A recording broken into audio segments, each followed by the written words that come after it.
kulit-kulit bawang merah atau bawang putih itu banyak mengandung ZPT, teman-teman. Jadi ZPT itu zat pengatur tumbuh, itu akan mempengaruhi hormon pertumbuhan pada tanaman. Jadi memang contohnya yang pas seperti ini tidak terlalu muda, tidak terlalu tua. Nah, ini tebunya ini masih full airnya, jadi nanti sambil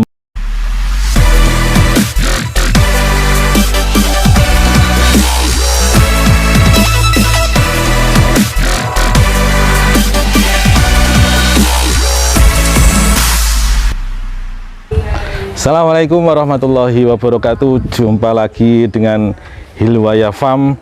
Terima kasih kembali menonton video kami, dan kami doakan semoga selalu sehat teman-teman semua, sobat-sobat semua.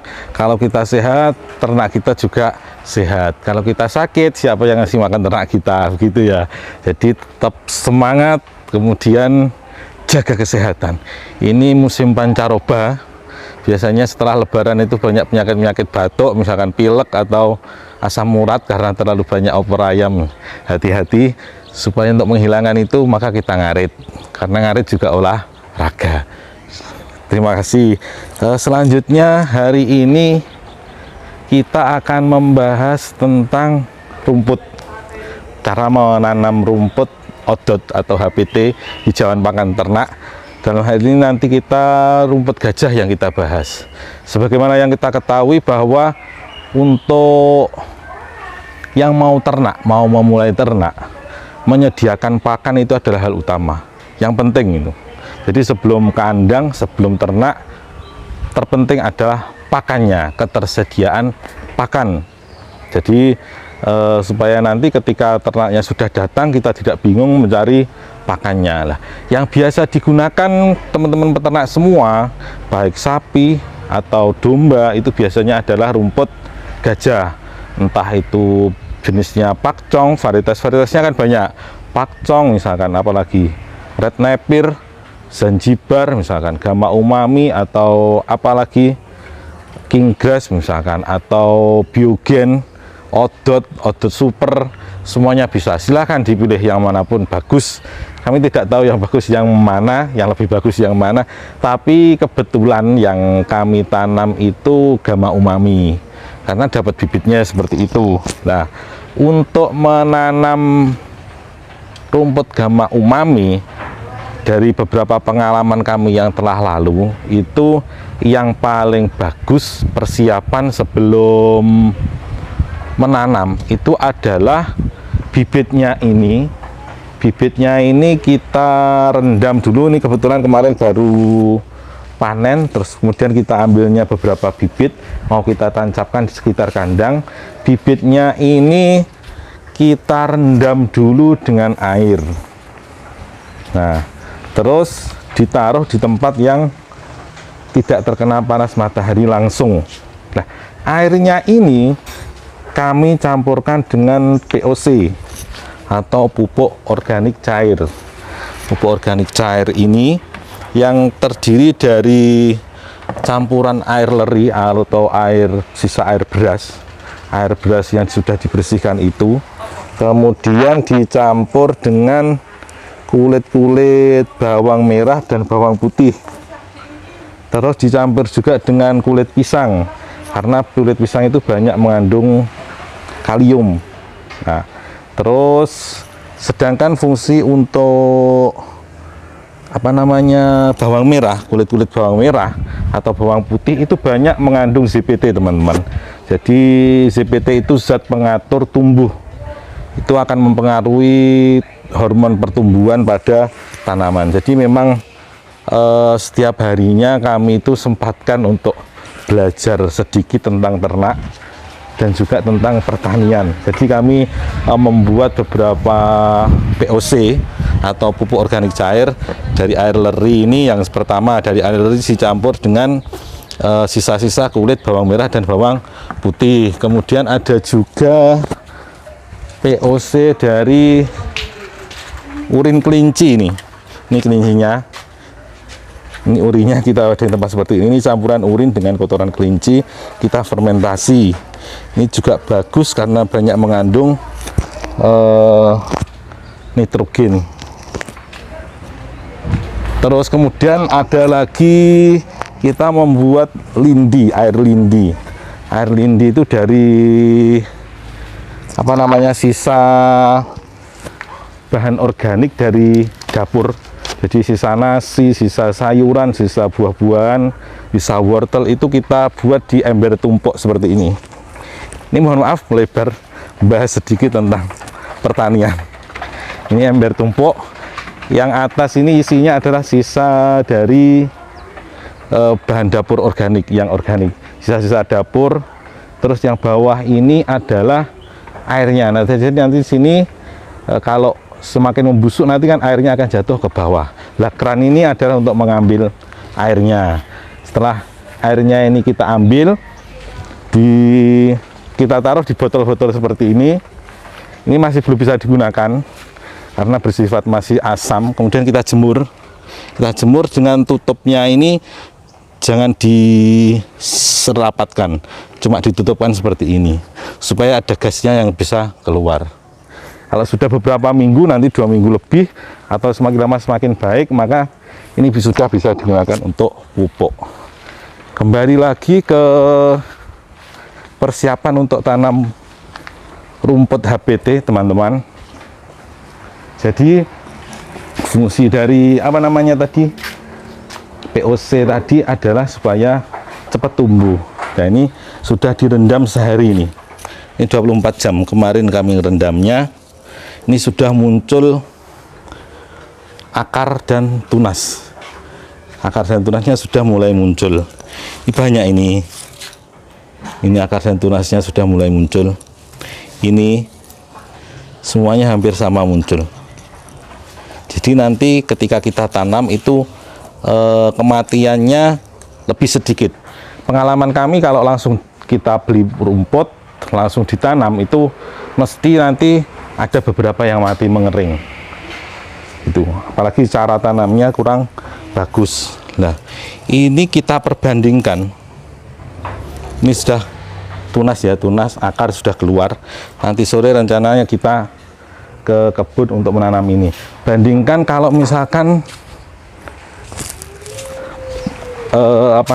benihnya tadi itu tidak kita campurkan tapi hanya kita basahi. Biasanya kan hanya dibasahi seperti ini. Basahi seperti ini, kemudian ditaruh di tempat sejuk. Ini juga memang sudah keluar, tunasnya beberapa sudah keluar. Tapi lebih sedikit daripada yang tadi. Ini sudah keluar tunasnya tapi lebih sedikit. Kalau kita kasih POC, pupuk POC tadi, itu nanti tunasnya yang keluar lebih banyak dan akarnya juga langsung panjang. Ini sama umurnya sama kemarin, baru 1 hari. Itu memang kami percobaan untuk efek dari air leri dan sisa-sisa kulit bawang merah dan bawang putih. Nah, selanjutnya nanti kita bahas bagaimana caranya untuk menanam di kebun. Siang nanti kita ke kebun bersama-sama untuk belajar bagaimana menanam ini yang menurut kami lebih baik caranya.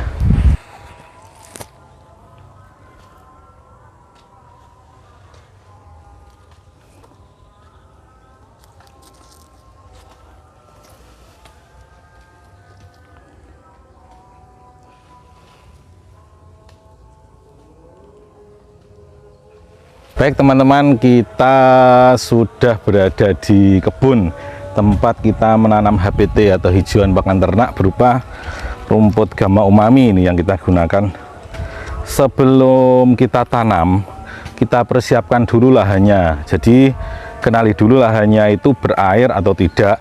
Kalau berair maka dibuatkan bedengan lubang itu supaya nanti bagian yang ditanami itu tetap kering. Gitu. Terus kemudian kalau tidak berair ya tidak perlu seperti ini, contohnya ini kering, perkebunan kering, tidak perlu dibuat bedeng. Kalau misalkan kemarin dibuat bedeng, ini untuk menanam kotoran hewannya atau untuk pupuk komposnya. Terus kemudian sebelum kita tanami, tanah ini digemburkan dulu. Ini sudah digemburkan dulu pakai rotari. Kemudian ini ada sisa yang belum kita tanami karena bibitnya kemarin kurang.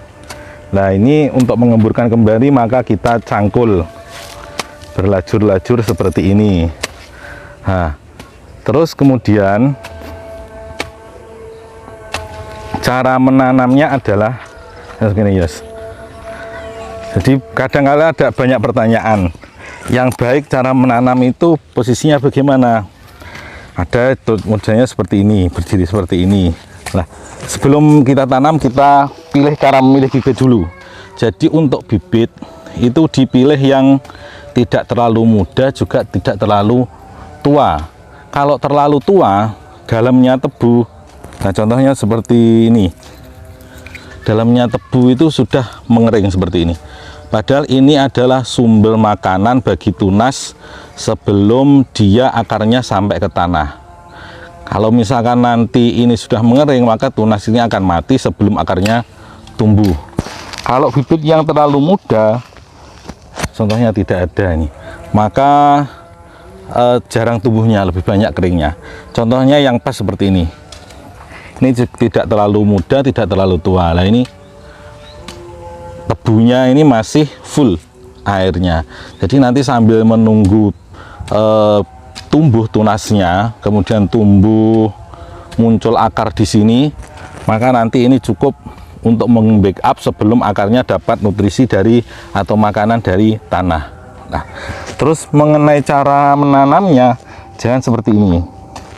Kalau ditanam seperti ini, tunas yang bagian atas nanti sebelum akarnya itu sampai ke tanah, terus kemudian persediaan makanannya di tebunya ini sudah habis, maka tunasnya akan mati, mengering. Yang betul adalah miring seperti ini.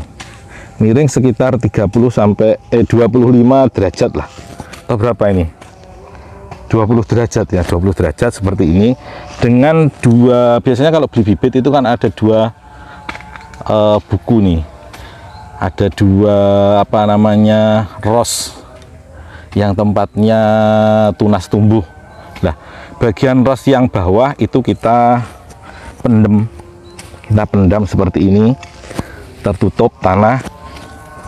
Kemudian bagian ros yang satunya itu muncul di atas tanah. Nanti misalkan ini untuk jagani, kalau misalkan ros yang bagian bawah tidak tumbuh, mungkin yang atas tumbuh. Itu seperti itu.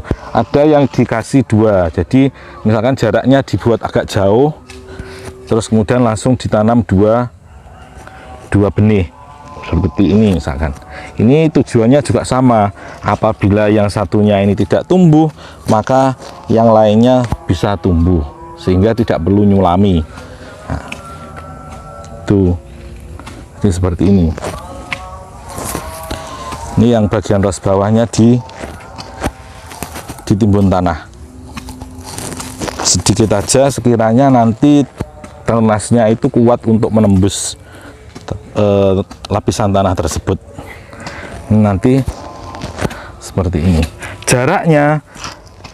Kalau ini kan arah sana utara, sana selatan. Antar ke utara ke selatan ini jaraknya 30 cm cukup lah, 30 cm sampai 40 cm cukup. Gini.